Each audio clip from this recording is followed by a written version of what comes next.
لە جوگرافیایەکدا کە مرۆڤەکانی قوربانی دەستی توندڕەوی ئاینی و پاکتاوی ڕەگەزی و ڕقوکینی گروپە توندڕەوەکانن، گەنجان و لاوانی سەر بە ئاین و نەتەوە جیاوازەکانی عێراق و هەرێمی کوردستان کۆبوونەوە و پەیامی خۆشەویستی و تەبایی نێوان ڕەنگە جیاوازەکانی کۆمەڵگایان بڵاو کردەوە. ئەو گەنجانە بە گرنگیەوە باسییان لە تۆڵەرانس و یەکتر قبوڵکردنی ئاینەکان کرد.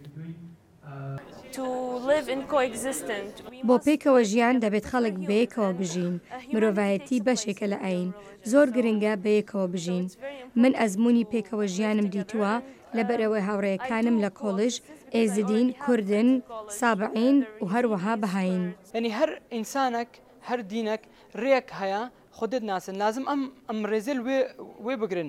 هەگەر هەر دینێک چاوە خودت پەرسێ ئەم ڕێزل وێ ڕێدگرن. هەگەر چاوە بن گەلک دیانەت هەنا ئەسنامات پەرسن، گەلک دیانەت هەنا شخصات پەرسن، ئەم ڕێزێلت گرن، ئەم نابێژن ئەو خەڵەتن، توجارە ئەم نابێژن ئەو خەڵەتن، ئەم ڕێزل ئەلوانت گرن ئەو تشتێ بوان نەیخۆش ئەم ناکن. یەکێک لە کچە بەشداربووەکان کە پەیڕەوی ئاینی زەردەشتیە وتی کە نزیکترین هاوڕێی ئەو لێی جیابووەتەوە دوای ئەوەی زانیوێتی ئاینەکەیان جیاوازی هەیە. ئەو پێیوا بوو کە نابێت ئاین ببێتە هۆی دوورکەوتنەوەی تاکەکانی کۆمەڵگا لە یەکتر. ئاینی زەردەشتی لەسەر ئاینی زەردەشتیم یەکەم جا باوەڕی پێدا کردە بۆتی تۆ گاڵتە ئەکەیت زۆر لای سەی بوو، بەڵام بۆ باس کرد باسی ئاینەکەم بۆ کرد. دوای ئەوە وتی زۆر قسەی ناخۆشی پێوتم داوەش ئەخیشتە دووتی تۆی هاوڕێ نەبین. هەتا ئێستا پێکەوە ژیانی کەمینەکانم تەنانەت بۆ یەک ڕۆژش نەدیوە. ئومێدی باشتر دەکەم جا بۆیە من بۆ وەتەی داهاتوو هەوڵ دەدەم.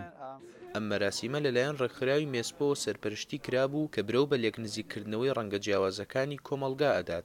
پێکاتبوو لە کۆمەڵک ترینەکان لەسەر ئایدنتیتی بوو، لەسەر شوناس و لەسەر شێوازی ئەنجامانی دایالۆگ و لەسەر کۆمەڵ بابەتی گرنگتر کە پەیوەندی بە وەزعی دایالۆگ و ئاشتیەوە هەیە.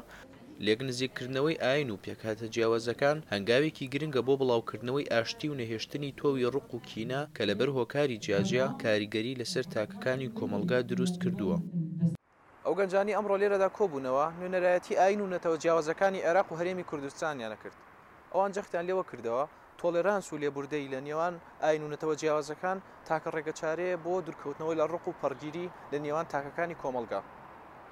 ڕێباز مەجید، دەنگی ئەمریکا، سلێمانی.